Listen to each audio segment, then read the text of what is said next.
안녕하세요, 알파TV입니다. 오늘도 제가 생각한 이야기들을 해볼 건데요.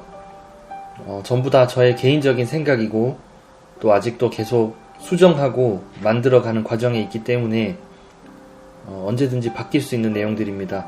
그래서 그냥 지금까지 정리해보고 생각해본 것들을 이야기해볼까 합니다. 오늘의 이야기는 영혼 6 이렇게 세 가지로 나눠서 제가 생각하는 걸 좋아하는데 이거에 관해서 한번 생각을 간단하게 정리를 해봤고요. 그래서 첫 번째로는 육의 세계에 대해서 먼저 한번 이야기를 해볼까 합니다. 이 영혼 6 중에서 육의 세계는 오감을 통해 만들어진 세계입니다. 오감이 먼저 있고 이후에 육체도 있고 세계도 존재할 수 있는 거죠. 이게 바로 육의 세상인 현상계입니다. 육의 관점에서 인간은 동물이며 진화의 산물입니다. 또 몸과 세계는 우주의 법칙으로 만들어지며 물질이라는 이런 입자들의 영역에 기반을 두고 있습니다. 우리는 이런 법칙을 어길 수가 없기 때문에 언젠가는 육체는 또 흙으로 그리고 우주로 돌아가서 그 구성 성분으로 또 다른 역할을 하기 위해서 우리는 되돌아갈 것입니다. 이런 아주 우주 속에서 찰나라고 할 수도 있는 일시적인 존재인 육체가 이게 중요한 이유는 육체가 있어야만 우리 마음이 생겨나고 또 마음이 있어야만 영이라고 하는 신 또는 참나라고도 하죠. 이것들을 만날 수가 있기 때문입니다. 즉 육체는 마음을 만들고 마음은 영이라고 하는 신 또는 참나를 감지를 할 수가 있습니다. 우리 삶의 궁극적인 목적은 육체와 마음과 신, 그러니까 영혼 6을 동시적으로 연결시키기 위해서입니다. 융은 이것을 개성화라고 합니다. 그런데 만약에 영에만 머물게 되면 내가 곧 신이고자 하는 것이므로 아무것도 이룰 수도 없고 아무 일도 일어나지도 않습니다. 그리고 마음이라고 하는 혼에만 머물러 있으면 끊임없이 환상과 또 상상계로 빠져들어 감정에 파묻혀 버리겠죠. 또 이 육에만 머물면 우리는 오감을 통해 쾌락을 탐닉하고 중독된 삶을 살게 될 것입니다. 육체의 오감을 통해서 우리는 감각을 느낄 수 있고 여러 감각들이 조합되어서 감정을 만들어냅니다. 감정의 가장 기본적인 속성은 쾌와 불쾌, 즉 좋은 것과 싫은 것을 구별하는 거고요. 이게 선과 악의 개념의 씨앗이 됩니다. 이렇게 탄생한 감정이 이런 감정이 요동치는 것을 막고 다루기 위해서 그리고 평형을 유지하기 위해서 우리는 상상과 환상을 만들어냅니다. 예전에 제가 말씀드린 것처럼 우리가 어떤 갭을 유지하기 위해서 그 간극을 상상과 환상으로 채운다고 제가 말씀을 드렸습니다.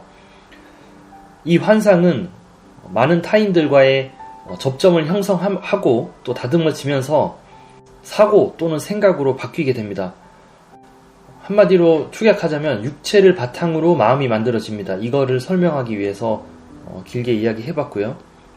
그래서 정리하자면 육체의 감각으로 시작해서 감정이 만들어지고 감정을 바탕으로 쾌와 불쾌, 선과 악을 구분하기 시작하고 이것을 다루기 위해서 무의식에서는 환상과 상상을 만들어냅니다. 환상과 상상은 타인과 교류하고 다듬어지면서 사고나 생각이라고 하는 좀 더 현실적인 정신으로 다듬어집니다. 여기서 여담으로 덧붙이자면 환상이란 게 타인과의 교류 과정의 좌절로 인해서 즉 양육자와 아이 사이의 좌절과 결핍으로 인해 사고나 생각으로 바뀌지 못하면 정신증이 됩니다. 그러니까 우리는 환상을 좀 더 타협해서 일반적인 사고나 생각으로 바꿔야 하는데 그것에 실패하면 정신증이 된다는 겁니다.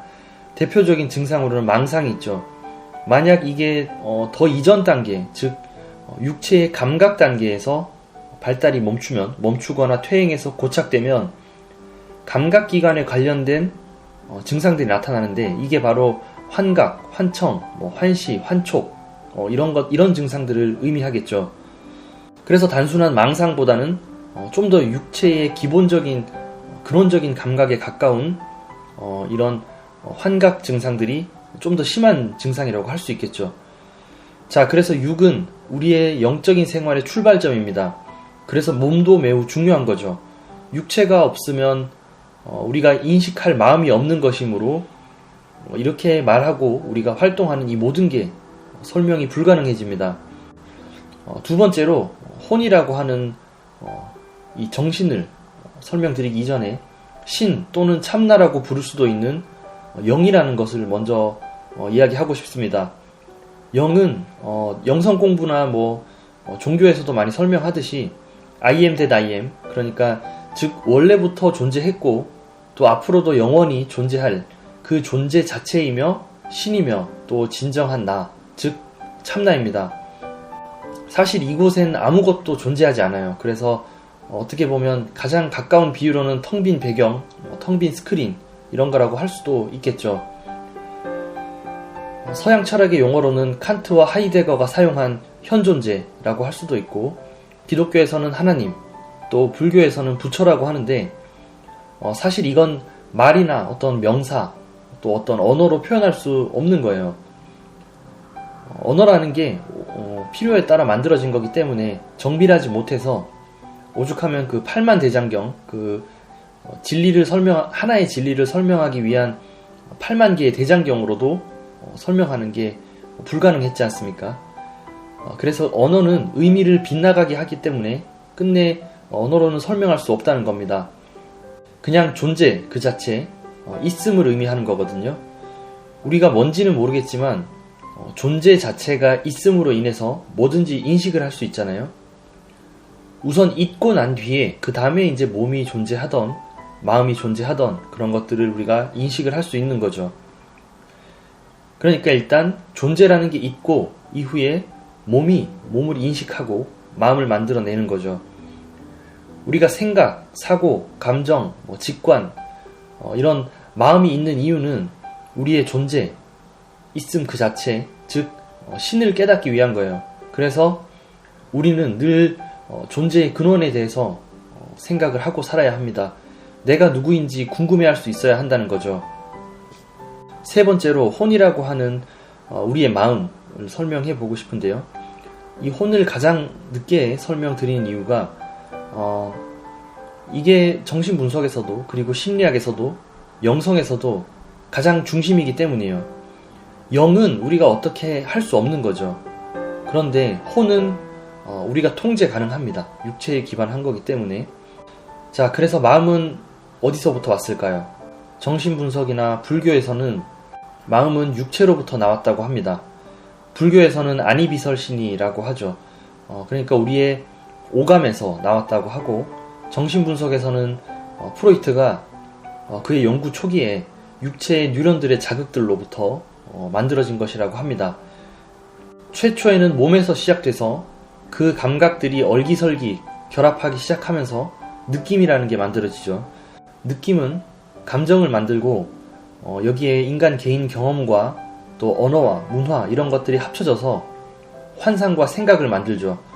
그래서 궁극적으로 이 생각의 실체는 오감에 불과하며 그것은 실제로 존재하는 게 아니라 어떤 느낌으로부터 출발한 실체가 없는 것이죠. 이 마음이라고 하는 것, 그러니까 혼이 재미있는 게 아까 언급한 영과 육을 연결하는 역할을 한다는 거예요. 영은 신이라고 했고 육은 동물로서의 개인, 나라고 한다면 이것을 마음이 서로 연결시키고 있는 거죠.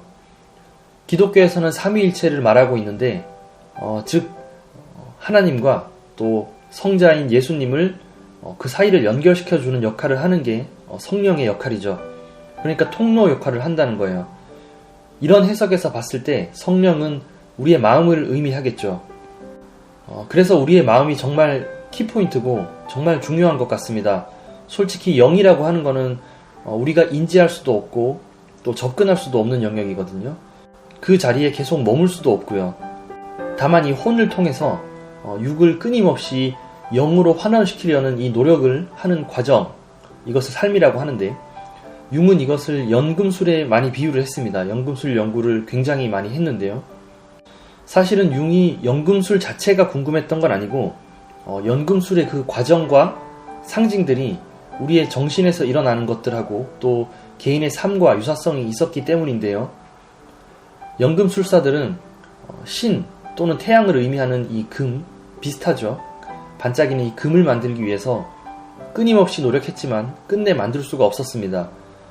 그러나 이 연금술사들이 금을 만들려고 노력하는 과정에서 파생되는 다양한 금속들을 발견할 수가 있었습니다. 우리 삶도 마찬가지라고 생각합니다. 이 신을 향한 그리고 참나를 향한 끊임없는 과정인 거죠. 끝내 우리가 신이 될 수 없고 또 참나의 상태로 계속 살아갈 수 없다고 하더라도 그 과정 자체에서 우리는 많은 것을 얻고 또 자기 실현을 이룰 수가 있습니다. 이것을 위해서 육으로서의 현실적인 삶과 또 영으로서의 신의 삶, 이 두 가지 비율을 잘 맞추고 균형을 이루는 게 중요한 것 같습니다. 육체와 이 영의 중간 요소인 혼이 강하고 견고할수록 육적인 것보다 영적인 것의 비중을 좀 더 높일 수 있는 것 같습니다. 수행도 이게 아무나 하는 게 아니거든요. 그래서 육과 혼이 예민한 사람은 영적인 수행을 하는데 상당한 어려움을 겪습니다. 그래서 먼저 이것을 수월하게 하는 방법은 개인의 과거를 분석해서 나의 경험들을 분석해서 이런 방해물들을 소멸시키는 거죠. 내가 가진 상처와 콤플렉스들을 해소하는 과정인데요. 이거는 뭐 불교에서 말하는 카르마, 그러니까 업보를 먼저 제거해야지 우리가 좀 더 정신적으로 덜 예민할 수가 있겠죠. 그 이후부터는 이제 공부가 좀 더 쉬워질 겁니다. 몸은 일상을 살아가고 있지만 마음은 참나라고 하는 나라는 존재 그 자체를 향해 가야 합니다. 즉 일을 열심히 하고 또 가족들하고 또 친구들하고 행복하게 살되 그것의 본질은 항상 참나에 두고 있어야 합니다. 즉 일하는 것과 마음 수련의 균형이 좀 필요하겠죠. 몸은 세상 일을 하고 마음은 참나의 일을 해야 한다고 저는 생각하고 있습니다. 제가 기독교도 아닌데 자꾸 성경을 인용해서 죄송합니다만 기가 막힌 게 또 있어서 마가복음에 보면 어떤 사람이 예수를 난처하게 하려고 세금 내는 문제에 관해서 질문을 합니다. 그래서 그 사람이 이 돈은 가이사라는 왕에게 바쳐야 하는지 아니면 신에게 바쳐야 하는지 물었습니다. 그래서 예수가 기가 막힌 대답을 하죠. 예수가 역으로 그렇게 물어봅니다. 그 돈에 새겨진 게 누구냐 하고 물으니 가이사 왕, 동전에 가이사 왕이 새겨져 있으므로 예수가 이렇게 말합니다. 왕의 것은 왕에게 그리고 신의 것은 신에게 바치라. 저는 이게 정말 대단하다고 생각을 했습니다. 이건 현상계의 일과 참나의 일을 구별해서 적절히 행하면 된다고 이해하는 그런 예시로 보시면 되겠습니다. 그렇게 되면 참나를 향한 여정을 하기 위해서 굳이 우리가 목사나 또 신부나 스님 같은 그런 사람이 될 필요는 없겠죠. 우리의 존재 그 자체, 이 참나에 근접해가는 이 여정은 생로병사라는 일생 동안 지속되고 또 죽는 그날 완수가 됩니다. 예수가 십자가에 못 박혀 죽는 그 순간에 신의 과업을 완수했듯이, 그리고 또 불교에서 스님들이 나이가 들어 돌아가실 때 열반에 든다고 하거든요. 그렇게 죽는 순간 열반에 들듯이, 그래서 우리가 살아있는 동안에는 어쩌면 육체의 한계로 또 온전하고 완전한 깨달음이나 신과의 합의를 이룰 수가 없을지도 몰라요. 물론 한순간 또 찰나의 순간에는 정각, 깨달음, 신인, 합일 이런 것들을 이룰 수 있겠지만 계속 그 안에서 살 수가 없죠. 그러나 이 한 번쯤은 참나를 찰나의 순간이라도 경험해 보는 것이 큰 도움이 됩니다. 이건 큰 축복이거든요. 융이 이렇게 말했습니다. 내가 신을 직접 경험하고 또 신을 알게 되면 더 이상 신을 믿을 필요가 없습니다. 라고 이렇게 말을 했습니다. 이 말처럼 참나의 경험을 해본 사람은 더 이상 그곳에 목을 메고 살 필요가 없겠죠. 내가 누군지 한 번이라도 제대로 확인을 했다면 그 후에는 다시 돌아와서 또 일상을 살면 되는 거니까요. 그래서 우리는 죽는 그날까지 우리의 육체에게도 또 혼이라고 하는 이 마음에게도 최선의 길을 선택하고 살면 그만입니다. 그러다 나이 들어 죽는 그 찰나의 그 순간에 영혼이 하나로 합일되어 생이라는 것이 마무리가 되겠죠. 그리고 그 이후에는 환생이라든지 또 다른 시작이 분명히 기다리고 있을 겁니다. 이 시간의 차이가 있을 뿐 모든 것들은 다 결국엔 순환하기 때문입니다. 환생이라는 게 또다시 다른 사람으로 태어나는 것만을 의미하진 않을 거예요. 어찌됐든 간에 우리는 죽음 이후에도 또 우리의 몸은 다 바스라져서 분자나 또 원자가 되고 이렇게 또 우주를 떠돌면서 우주의 순환에 기여를 하면서 살아가겠죠. 자, 오늘도 참나 이야기는 늘 그렇지만 결론이 없습니다. 왜냐하면 이거는 지식이 아니기 때문에 제가 뭔가를 가르쳐 드리는 게 아니기 때문이죠. 그래서 각자 알아서 필요한 양분들을 가져가시고 또 어떤 부분에선 아마 조금이라도 또 영적인 자극을 받으셨다면 제 역할은 충분히 한 거고 또 역할을 잘 끝낸 거겠죠. 자, 오늘은 여기까지 하겠습니다. 감사합니다. 다음 시간에 또 뵙겠습니다.